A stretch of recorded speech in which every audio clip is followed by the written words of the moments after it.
Leviticus chapter 25. The Lord spoke to Moses on Mount Sinai. Speak to the Israelites and tell them, when you enter the land I am giving you, the land will observe a Sabbath to the Lord.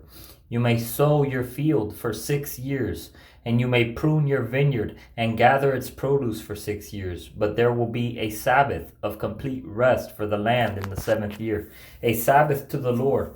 You are not to sow your field or prune your vineyard. You are not to reap what grows by itself from your crop, or harvest the grapes of your intended vines.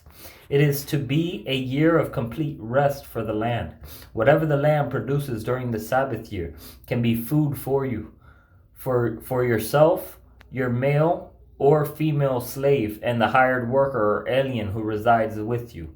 All of its growth may serve as food for your livestock and the wild animals in your land. You are to count 7 sabbatical years, 7 times 7 years, so that the time period of the 7 sabbatical years amounts to 49. Then you are to sound a ram's horn loudly in the 7th month on the 10th day of the month.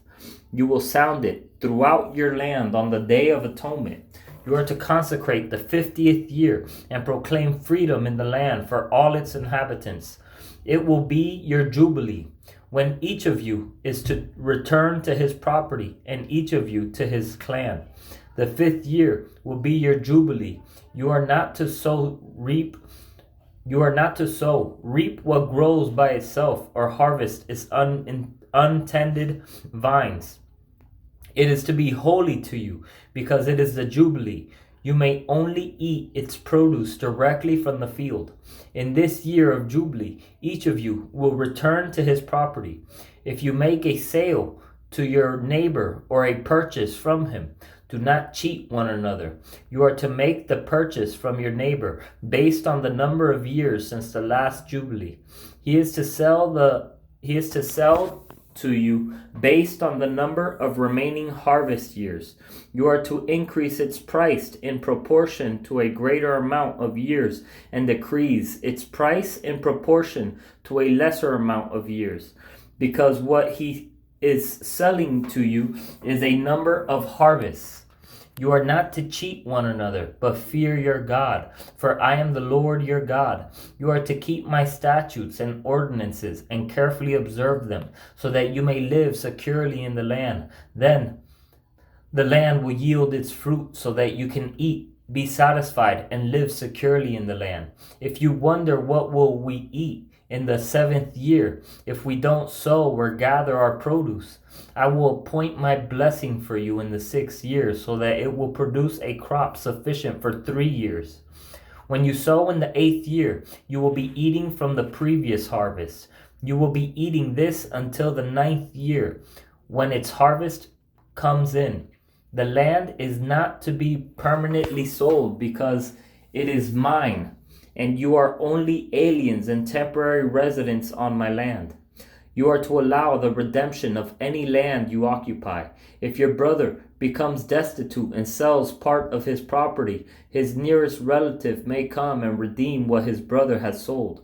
If a man has no family redeemer, but he prospers and obtains enough to redeem his land, he may calculate the years since its sale, repay the balance to the man he sold it to, and return to his property. But if he cannot obtain enough to repay him, what he sold will remain in the possession of its purchaser until the year of Jubilee. It is to be released at the Jubilee, so that he may return to his property.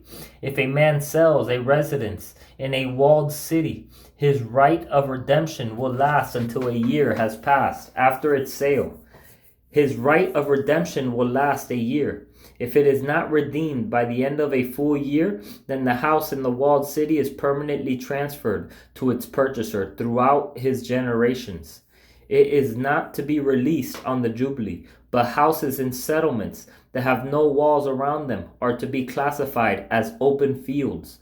The right to redeem such houses stays in effect, and they are to be released at the Jubilee. Concerning the Levitical cities, the Levites always have the right to redeem houses in the cities they possess. Whatever property one of the Levites can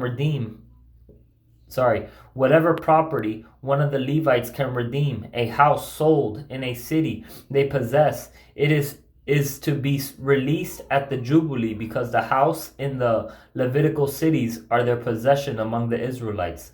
The open pasture land around their cities may not be sold, for it is their permanent possession. If your brother becomes destitute and cannot sustain himself among you, you are to support him as an alien or temporary resident, so that he can continue to live among you. Do not profit or take interest from him, but fear your God, and let your brother live among you. You are not to lend him your silver with interest, or sell him your food for profit. I am the Lord your God, who brought you out of the land of Egypt, to give you the land of Canaan, and to be your God. If your brother among you becomes destitute and sells himself to you, you must not force him to do slave labor. Let him stay with you as a hired worker or temporary resident. He may work for you until the year of Jubilee. Then he and his children are to be released from you, and he may return to his clan and his ancestral property. They are not to be sold as slaves, because they are my servants that I brought out of the land of Egypt. You are not to rule over them harshly, but fear your God. Your male and female slaves are to be from the nations around you. You may purchase male and female slaves. You may also purchase them from the aliens residing with you, or from their families living among you. Those born in your land, these may become your property. You may leave them to your sons after you to inherit as property. You can make them slaves for life, but concerning your brothers, the Israelites, you must not rule over one another harshly. If an alien or temporary resident living among you prospers, but your brother living near him becomes destitute and sells himself to the alien living among you, or to a member of the resident alien's clan, he has the right of redemption. After he has been sold, one of his brothers may redeem him. His uncle or cousin may redeem him, or any of his close relatives from his clan may redeem him. If he prospers, he may redeem himself. The one who purchased him is to calculate the time from the year he sold himself to him until the year of Jubilee.